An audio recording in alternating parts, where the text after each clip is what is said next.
दुनिया के कई देशों में इस वक्त कोरोना एक बार फिर से अपने पैर पसार रहा है और सबसे बुरे हालात यहां चीन के बने हुए हैं। ऐसे में कई सवाल खड़े हो जाते हैं कि आखिर चीन में कोरोना का ये विस्फोट हुआ क्यों है, और अगर चीन में इस तरह के हालात हैं तो पूरी दुनिया को अलर्ट होने की जरूरत यहां पर क्यों आखिर आ जाती है। और इसी से जुड़े हुए कई सवाल भी हम लगातार उनके जवाब ढूंढने की कोशिश कर रहे हैं। देखिए, इस बड़ी स्क्रीन पर ये जानने की समझने की कोशिश करते हैं कि दुनिया को आखिर क्यों डराया कोरोना ने। 48 घंटे में 7 लाख से ज्यादा केसेस सामने आ चुके हैं। 48 घंटे के आंकड़े हैं ये।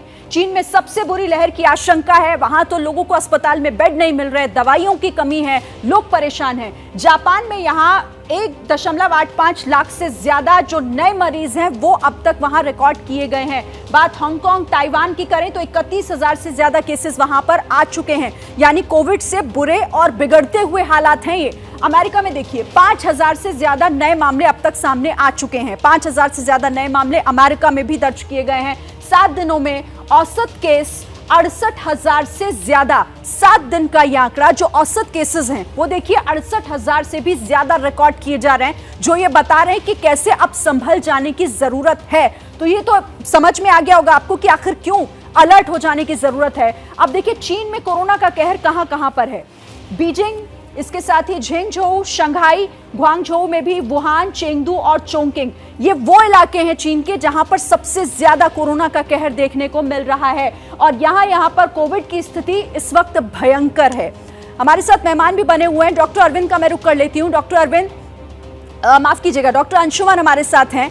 डॉक्टर अंशुमन, आप तो लगातार इन सब चीजों पर नजर भी बनाए हुए हैं, आपको भी समझ आ रही होंगी चीजें, लेकिन जिन नए वेरिएंट की भी आशंका से गुरेज नहीं किया जा सकता। आपको क्या लगता है कि ये नए वेरिएंट कितने खतरनाक हैं, और भारत में क्या इसको लेकर हम तैयार हैं अगर ये भारत में भी पैर पसारते हैं तो?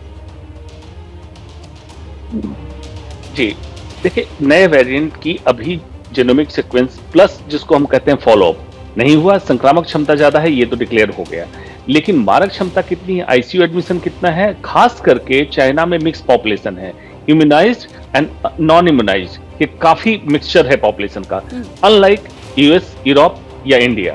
जब तक यूरोप, यूएस जहां की ऑलरेडी केसेस बढ़ रहे हैं वहां से रिपोर्ट नहीं आती, तो ये कहना कि नया वेरिएंट कितना घातक होगा अभी मुश्किल है। हाँ, लेकिन जब विरुलेंस बढ़ने की तरफ हो तो हमें सतर्क हो जाना चाहिए कि उसमें म्यूटेशनल एरर जब भी आएगा तो हो सकता है मारक क्षमता बढ़ जाए या एबनॉर्मल प्रेजेंटेशन हो जाए जो कि डिटेक्ट ना हो और सुपर स्प्रेडर इवेंट हो सकता है। तो हमें इन म्यूटेशन पे नजर रखना है, इसमें कोई दो मत नहीं है। फर्दर म्यूटेशन हमारे यहाँ जब होगा, अगर ये स्प्रेड होकर हिंदुस्तान आता है तो हमारे यहाँ ज्यादा पॉपुलेशन इम्यूनाइज है, ये कैसे बिहेव करेगा, जैसे आपने ओमिक्रॉन के समय सुना था स्टिल्थ ओमिक्रॉन, जो चकमा देने वाला आ गया था, तो क्योंकि इम्यून पॉपुलेशन मिलेगा तो चकमा देना ज्यादा सीख सकता है, एक इसकी संभावना है। पीडियाट्रिक पॉपुलेशन हमारे यहाँ नॉन इम्यूनाइज्ड है, उसमें एक्सपोजर नेचुरल तरीके से हुआ था, उस पे इम्पैक्ट, ये सारी चीजें हमें तब मिलेगी जब आंकड़ा हमारा आगे। महत्वपूर्ण बातों पर आप जो हैं वो गौर कर रहे हैं और साथ ही सबको इन्हें समझने की भी जरूरत है। लेकिन बहुत धन्यवाद आप सभी का हमारे साथ जुड़ने के लिए, हमारे दर्शकों के लिए ये महत्वपूर्ण बातें बताने के लिए। बहुत बहुत धन्यवाद आप सभी का। जैसे ही घड़ी का काटा दोपहर 2:30 पे आए, बबीता जी का दिल सास बहू साजिश के लिए मचल जाए।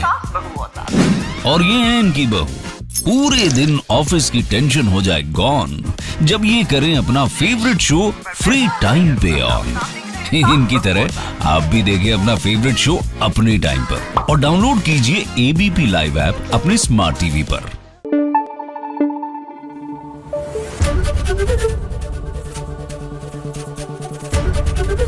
एबीपी न्यूज आपको रखे आगे।